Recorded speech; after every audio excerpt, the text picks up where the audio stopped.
George of the jungle, strong as he can be. Watch out for that tree. George of the jungle lives a life that's free. Watch out for that tree. When he gets in a scrape, he makes his escape with the help of his friend, an 888. Then away he'll schlep on his elephant ship, while Fella and Ursula stay in step. Well, George of the jungle, friend to you and me. Watch out for that tree. Watch out for that tree. George of the jungle, friend to you and me.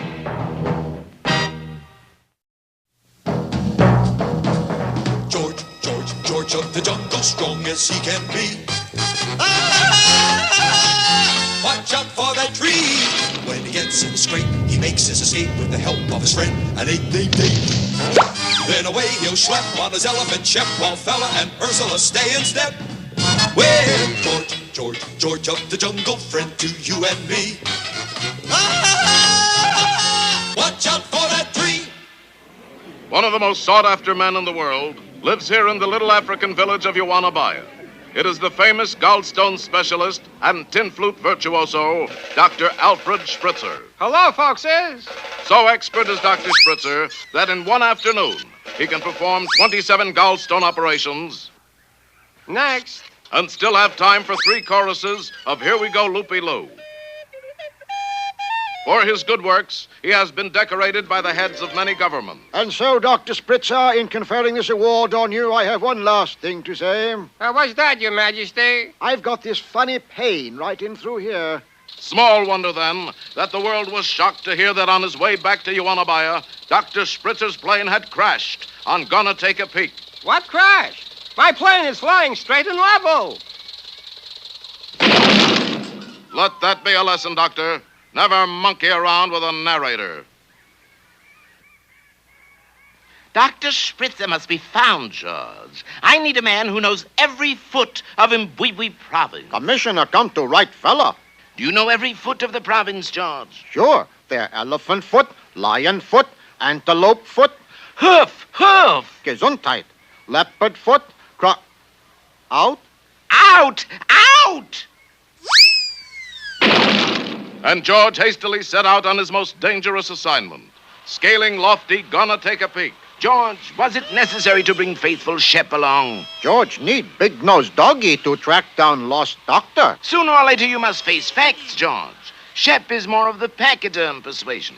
Package. He's an elephant.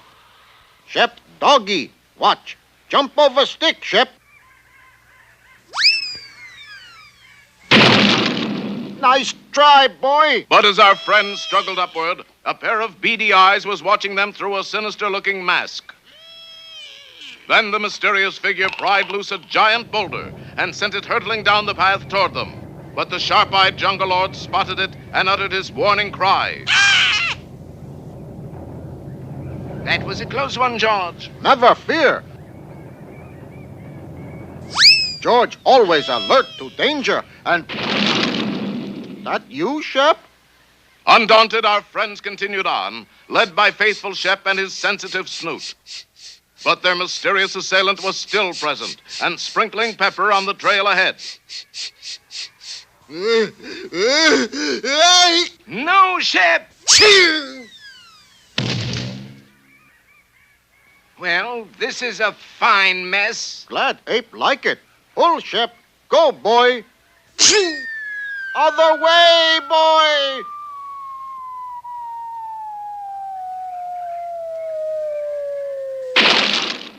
But it takes a lot to discourage men like George. However, at old Shaky Rope Bridge, a pair of cunning hands were setting fire to the cables in the middle. Look, bridge being burned by pair of Cunninghams. That's cunning hands. Whatever. We must cross before bridge burns. But that bridge will never hold faithful Shep, George. Ape right. George have to carry him. But... Oh, never mind. Let's go.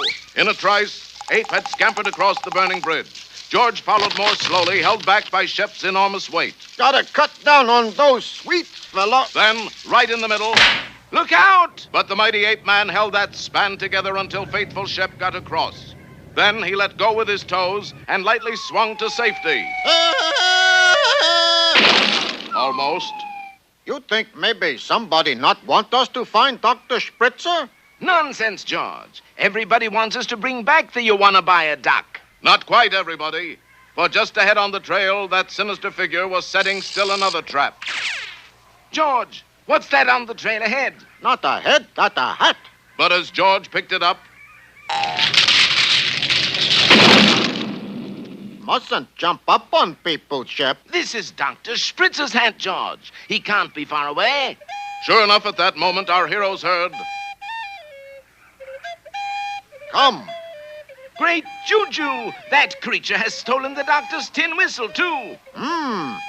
Uncoiling his rope of many crazy grasses, the ape man dropped it over the fanciful mask and tugged, revealing. Who else? Dr. Schpritzer himself. How did you know it was me? Face not familiar, but George never forget the flute. But you'll never take me back. Never, never. Oop. But why don't you want to return to You Wanna Buy a Duck? Because this is the first vacation I've had in 10 years. 10 years of looking at gallstones. 10 years of people saying, I got this funny pain right in through here. I couldn't stand it anymore. Overworked?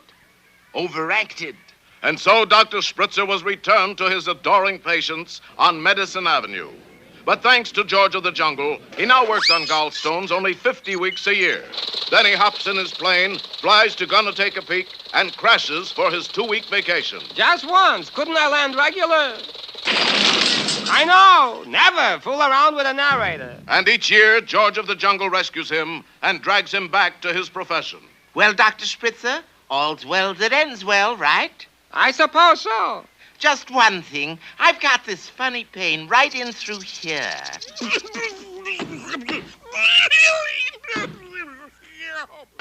What'd I say?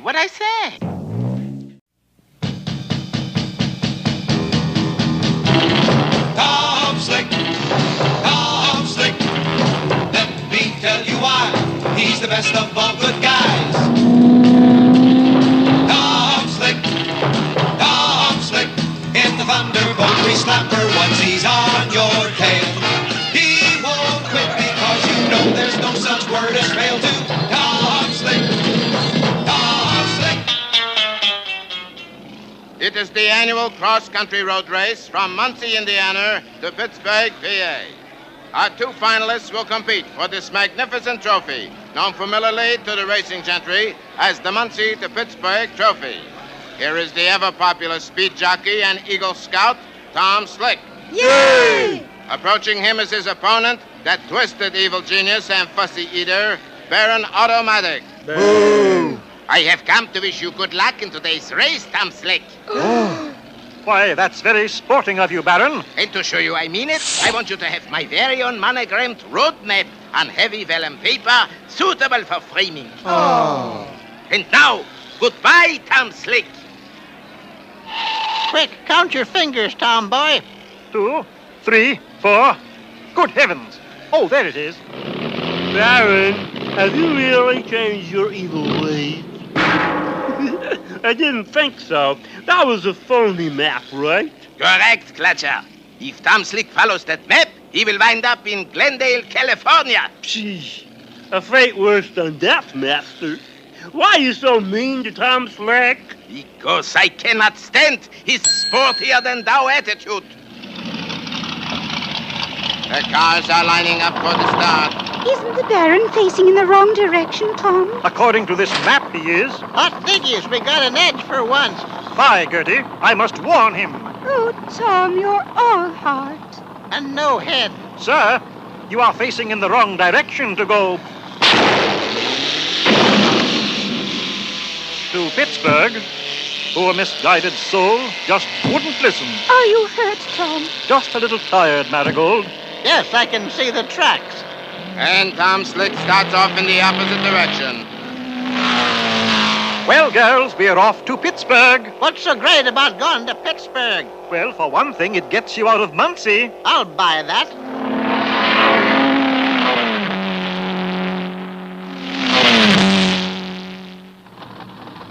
But, Tom, all the road signs say Glendale. None of them say Pittsburgh. You know, I'll bet the Baron has changed all the road signs. Lucky we've got this map. Now 3 days have elapsed, and the Baron is already on the cloverleaf leading to the stretch run to Pittsburgh. Rock almighty, Baron. A hitchhiker. Good. Why did you run over him? I don't know, Clutcher. I'm just happy, I guess. Meanwhile, in the boondocks of Arizona, Tom, I don't remember any deserts between Muncie and Pittsburgh. It's right there on the map, Marigold. See? The Ohio Desert. Then who are them fellas in the war paint? Duck, girls. They must be the Cleveland Indians. but all was not peaches and cream for the Baron either. Master, we're going in circles on this cloverleaf intersection. That's bad news, Clutcher. And you know how I hate to get bad news. Sorry, Master. Yes, a fast-growing catalpa tree had obscured the Pittsburgh turnout sign. The Baron seems doomed to follow that cloverleaf forever. But what about Tom? You can come out now, girls. I think we've outdistanced them. You mean those Cleveland Indians missed us completely? Yes, I think I've just driven my first no-hitter. And there's the state line just ahead. Pennsylvania? California. But it can't be. What does that sign say? Help keep our state green and golden. Bring money. That's California, all righty. Then the Baron's map is no good at all. It's suitable for framing. It is? It sure framed us. Hang on, girls. We may still have an outside chance. And ignoring the road, Tom sends the Thunderbolt grease slapper on a cross-country beeline for Pittsburgh. Why don't we call it quits, Tom? There's no such word as quit in racing, Marigold. Couldn't we make one up? But back at the cloverleaf, a sudden cold snap causes the catalpa leaves to fall and... Pittsburgh, 10 miles at last. Poor Tom, he has to make it clear across the country. At this moment, Tom Slick is probably being inspected for fruit flies at the California state line. Then who is that coming up behind us? Oh, no matter. It's Tom Slick. Why don't we take the highway, Tom? Because it's 5 o'clock on Friday afternoon, Marigold.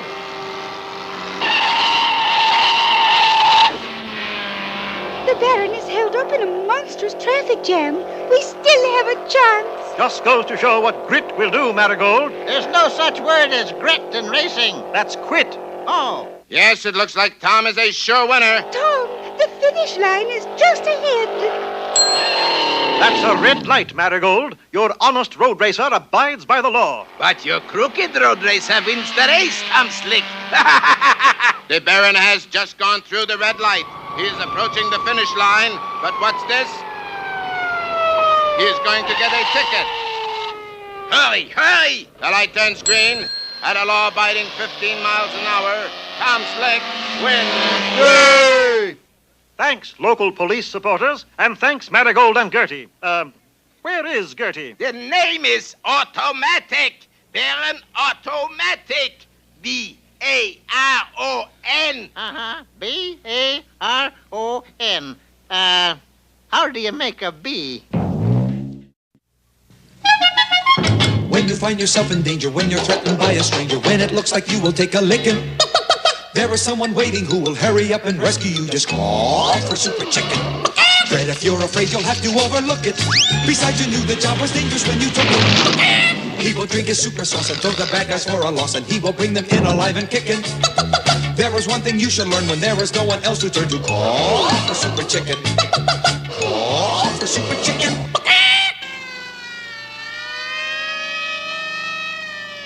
Oh, if only you had been with us 5 minutes ago. You would have seen the worst crime in history. As it is, you are only watching the police trying to catch the criminal. There are no clues as to who took the priceless art treasure, the Maltese duck. What kind of a fiend would steal a statue of a duck? This kind of fiend. Yes, It was I, the fat man. And now the duck is mine. May I say, sir, as a criminal, you are just Marvy. Thank you, Shingles. You thought of everything, sir. Yes, I even thought of Super Chicken. Super Chicken, sir? Yes, he is the one chicken who could get my duck. But I'll be ready for him when he comes. And that would be soon indeed, for the mighty chicken was on the case at that very moment. You think that the fat man stole the Maltese duck, Super Chicken? I'm positive, Fred. How do you know? I found these at the scene of the crime. What are they? 56 candy bar wrappers. So? So we know it wasn't the thin man. Over the fat man's estate, Super Chicken made his first move. Hang on, Fred. I'm going to land on the roof. But the eager chicken overshot his landing and... So, Super Chicken, at last we meet. Right, fat man. And you're under arrest for stealing the Maltese duck. Never.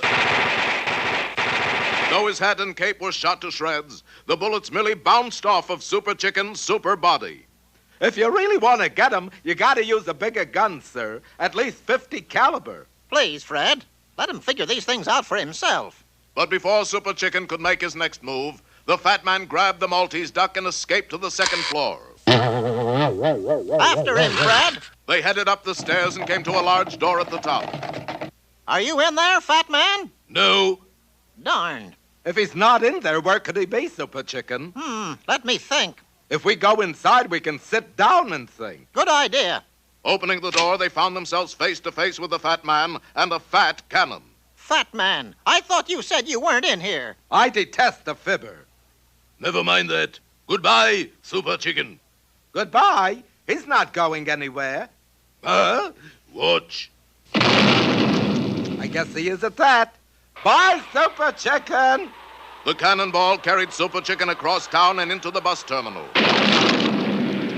30 minutes later, he was back at the fat man's estate. Where's the fat man, Fred? He got away in his jet plane. What kept you? The crosstown traffic is fierce at this hour. After him. A short time later, the fat man landed his jet on mysterious Voodoo Island in the Caribbean. He went directly to a friendly neighborhood black magic store. Give me a Super Chicken voodoo doll. You want me to wrap it up, or do you want to stick pins in it right here? Oh, brilliant, sir. Yes, anything that happens to this doll happens to Super Chicken. Here he comes now.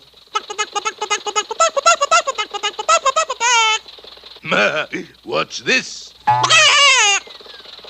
Super Chicken, what happened? I could have sworn I was stuck with a pin. It works, sir. Of course it did. Now watch this.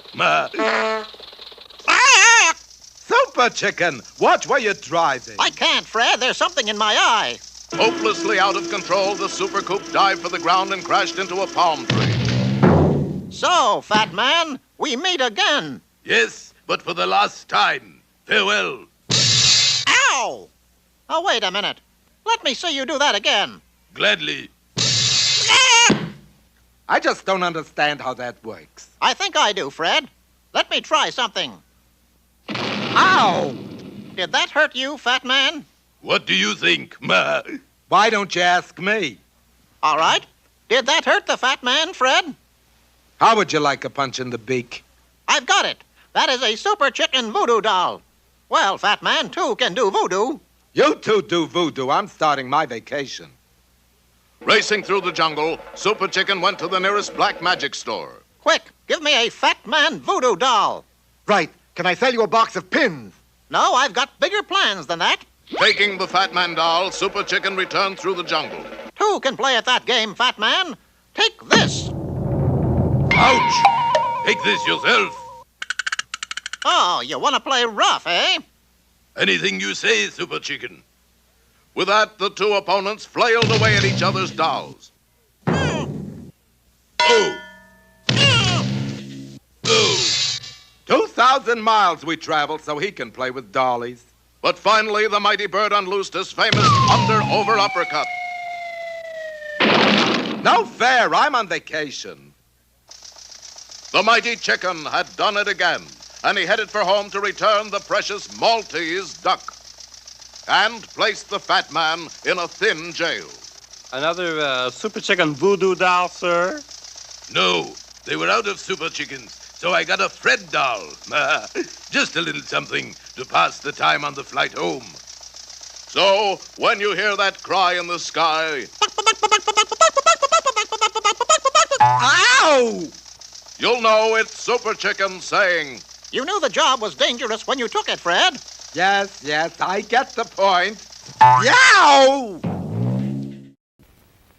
Stay tuned for next exciting program starring Tom Slick, Super Chicken, and George of Bungle. That's Jungle, George. I think he was right the first time.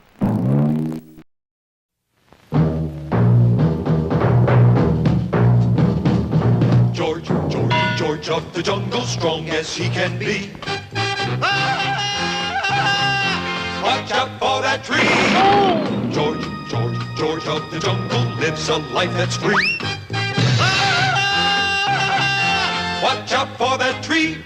When he gets in the scrape, he makes his escape with the help of his friend, an 8-day date. Then away he'll schlep on his elephant ship, while Fella and Ursula stay in step. Well, George of the jungle, friend to you and me. Watch out for that tree. Watch out for that tree.